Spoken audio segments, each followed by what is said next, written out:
ഉൽപ്പത്തി പുസ്തകം വായന 26-ാം അധ്യായം. ഇസ്ഹാക്കും അബിമേലെക്കും. അബ്രാഹത്തിൻ്റെ കാലത്തുണ്ടായതിനു പുറമെ മറ്റൊരു ക്ഷാമം കൂടി ആ നാട്ടിലുണ്ടായി. ഇസ്ഹാക്ക് ഗരാറിൽ ഫിലിസ്ത്യരുടെ രാജാവായ അബിമേലെക്കിൻ്റെ അടുക്കിലേക്ക് പോയി. കർത്താവ് പ്രത്യക്ഷപ്പെട്ട് അവനോട് പറഞ്ഞു, ഈജിപ്തിലേക്ക് പോകരുത്. ഞാൻ പറയുന്ന നാട്ടിൽ പാർക്കുക, ഈ നാട്ടിൽ തന്നെ കഴിഞ്ഞുകൂടുക. ഞാൻ നിൻ്റെ കൂടെയുണ്ടായിരിക്കും, നിന്നെ ഞാൻ അനുഗ്രഹിക്കുകയും ചെയ്യും. നിനക്കും നിൻ്റെ പിൻതലമുറക്കാർക്കും ഈ പ്രദേശമെല്ലാം ഞാൻ തരും. നിൻ്റെ പിതാവായ അബ്രാഹത്തോട് ചെയ്ത വാഗ്ദാനം ഞാൻ നിറവേറ്റും. ആകാശ നക്ഷത്രങ്ങൾ പോലെ നിൻ്റെ സന്തതികളെ ഞാൻ വർദ്ധിപ്പിക്കും. ഈ ദേശമെല്ലാം അവർക്ക് ഞാൻ നൽകും. നിൻ്റെ സന്തതികളുടെ ഭൂമിയിലെ ജനതകളെല്ലാം അനുഗ്രഹിക്കപ്പെടും. കാരണം അബ്രാഹാം എൻ്റെ സ്വരം കേൾക്കുകയും എൻ്റെ നിർദ്ദേശങ്ങളും കൽപ്പനകളും പ്രമാണങ്ങളും നിയമങ്ങളും പാലിക്കുകയും ചെയ്തു. ഇസ്ഹാക്ക് ഗരാറിൽ താമസിച്ചു. അന്നാട്ടുകാർ അവൻ്റെ ഭാര്യയെക്കുറിച്ച് ചോദിച്ചപ്പോൾ അവൾ എൻ്റെ സഹോദരിയാണ് എന്ന് അവൻ പറഞ്ഞു. അവൾ ഭാര്യയാണെന്ന് പറയാൻ അവന് പേടിയായിരുന്നു. കാരണം അവൾ അഴകുള്ളവളായിരുന്നുകൊണ്ട് റെബെക്കായ്ക്ക് വേണ്ടി നാട്ടുകാർ തന്നെ കൊല്ലുമെന്ന് അവൻ വിചാരിച്ചു.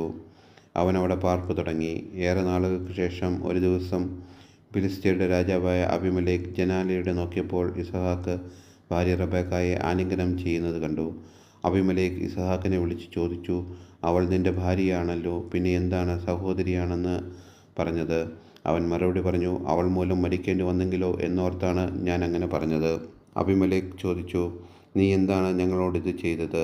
ജനങ്ങളിൽ ആരെങ്കിലും നിൻ്റെ ഭാര്യയോടൊത്ത് ക്ഷയിക്കുകയും അങ്ങനെ വലിയൊരു അപരാധം നീ ഞങ്ങളുടെ മേൽ വരുത്തി വയ്ക്കുകയും ചെയ്യുമായിരുന്നുവല്ലോ. അതുകൊണ്ട് അബിമേലെക്ക് ജനങ്ങൾക്കെല്ലാം താക്കീത് നൽകി, ഈ മനുഷ്യനെയോ അവൻ്റെ ഭാര്യയോ ആരെങ്കിലും തൊട്ടുപോയാൽ അവൻ വധിക്കപ്പെടും. ഇസ്ഹാക്ക് ആ നാട്ടിൽ കൃഷി ഇറക്കുകയും അക്കൊല്ലം തന്നെ 100 പേനെ വിളവെടുക്കുകയും ചെയ്തു. കർത്താവ് അവനെ അനുഗ്രഹിച്ചു. അവൻ അഭിവൃദ്ധിപ്പെട്ടുകൊണ്ടേയിരുന്നു. ക്രമേണ അവൻ വലിയ സമ്പന്നനാകുകയും ചെയ്തു. അവന് ധാരാളം ആടുമാടുകളും പരിചാരകരും ഉണ്ടായിരുന്നു. അതുകൊണ്ട് ഫിലിസ്ത്യർക്ക് അവനോട് അസൂയ തോന്നി. അവൻ്റെ പിതാവായ അബ്രാഹത്തിൻ്റെ വേലക്കാർ കുഴിച്ച കിണറുകളെല്ലാം ഫിലിസ്ത്യർ മണ്ണിട്ട് മൂടി. അബിമേലെക്ക് ഇസ്ഹാക്കിനോട് പറഞ്ഞു, ഞങ്ങളെ വിട്ടു പോകുക, നീ ഞങ്ങളെക്കാൾ കൂടുതൽ ശക്തനായിരിക്കുന്നു. ഇസ്ഹാക്ക് അവിടുന്ന് പുറപ്പെട്ട് ഗരാറിൻ്റെ താഴ്വരയിൽ കൂടാരമടിച്ചു. തൻ്റെ പിതാവായ അബ്രാഹത്തിൻ്റെ കാലത്ത് കുഴിച്ചതും അവൻ്റെ മരണശേഷം ഫിലിസ്ത്യർ നികർത്തിക്കളഞ്ഞതുമായ കിണറുകളെല്ലാം ഇസ്ഹാക്ക് വീണ്ടും കുഴിച്ചു. തൻ്റെ പിതാവ് കൊടുത്ത പേരുകൾ തന്നെ അവയ്ക്ക് നൽകുകയും ചെയ്തു. താഴ്വരയിൽ കിണർ കുഴിച്ചുകൊണ്ടിരിക്കെ ഇസ്ഹാക്കിൻ്റെ വേലക്കാർ ഒരു നീരുറവ കണ്ടെത്തി. ഗരാറിലെ ഇടയന്മാർ ഇത് ഞങ്ങളുടെ ഉറവയാണ് എന്ന് പറഞ്ഞ് ഇസ്ഹാക്കിൻ്റെ ഇടയന്മാരുമായി വഴക്കുണ്ടാക്കി. അവർ തന്നോട് വഴക്കിന് വന്നതുകൊണ്ട് അവൻ ആ കിണറിന് ഏസെക്ക് എന്ന് പേരിട്ടു. അവർ വീണ്ടും ഒരു കിണർ കുഴിച്ചു. അതിനെ ചൊല്ലിയും വഴക്കുണ്ടായി. അതുകൊണ്ട് അതിനെ അവൻ സിത്ന എന്ന് വിളിച്ചു. അവിടെ നിന്ന് മാറി അകലെ അവർ വേറൊരു കിണർ കുഴിച്ചു. അതിൻ്റെ പേരിൽ വഴക്കുണ്ടായില്ല. അവൻ അതിന് റഹോബോത്ത് എന്ന് പേരിട്ടു. കാരണം അവൻ പറഞ്ഞു, കർത്താവ് ഞങ്ങൾക്ക് ഇടം തന്നിരിക്കുന്നു, ഭൂമിയിൽ ഞങ്ങൾ സമൃദ്ധിയുള്ളവരാകും. അവിടെ നിന്ന് അവൻ ബേർശെബയിലേക്ക് പോയി. ആ രാത്രി തന്നെ കർത്താവ് അവന് പ്രത്യക്ഷപ്പെട്ട് അരുളി ചെയ്തു, നിൻ്റെ പിതാവായ അബ്രാഹത്തിൻ്റെ ദൈവമാണ് ഞാൻ. നീ ഭയപ്പെടേണ്ട, ഞാൻ നിന്നോട് കൂടെയുണ്ട്. എൻ്റെ ദാസനായ അബ്രാഹത്തെ പ്രതി ഞാൻ നിന്നെ അനുഗ്രഹിക്കും, നിൻ്റെ സന്തതികളെ വർദ്ധിപ്പിക്കുകയും ചെയ്യും. അതിനാൽ അവൻ അവിടെ ഒരു ബലിപീഠം നിർമ്മിച്ചു. കർത്താവിൻ്റെ നാമം വിളിച്ചപേക്ഷിച്ചു. അവൻ അവിടെ കൂടാരമടിച്ചു. ഇസ്ഹാക്കിൻ്റെ ഭൃത്യന്മാർ അവിടെ ഒരു കിണർ കുഴിച്ചു.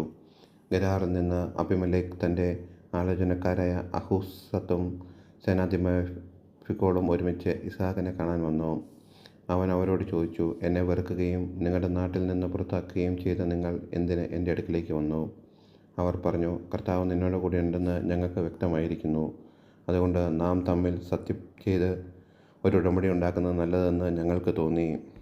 ഞങ്ങൾ നിന്നെ ഉപദ്രവിക്കാതിരിക്കുകയും നിനക്ക് നന്മ മാത്രം ചെയ്യുകയും സമാധാനത്തിൽ നിന്നെ പറഞ്ഞയക്കുകയും ചെയ്തതുപോലെ നീയും ഞങ്ങളെ ഉപദ്രവിക്കാതിരിക്കണം.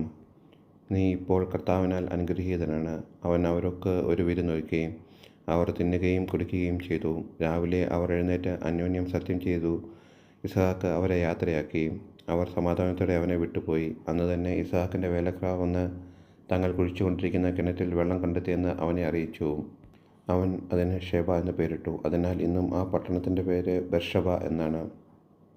40 വയസ്സായപ്പോൾ ഏസാവ് ഹിത്യനായ ബേരിയുടെ പുത്രി യൂദത്തിനെയും ഹിത്യനായ ഏലോണിൻ്റെ പുത്രി ബാസ്മത്തിനെയും വിവാഹം ചെയ്തു. അവർ ഇസ്ഹാക്കിൻ്റെയും റെബെക്കായുടെയും ജീവിതം ദുഃഖപൂർണ്ണമാക്കി.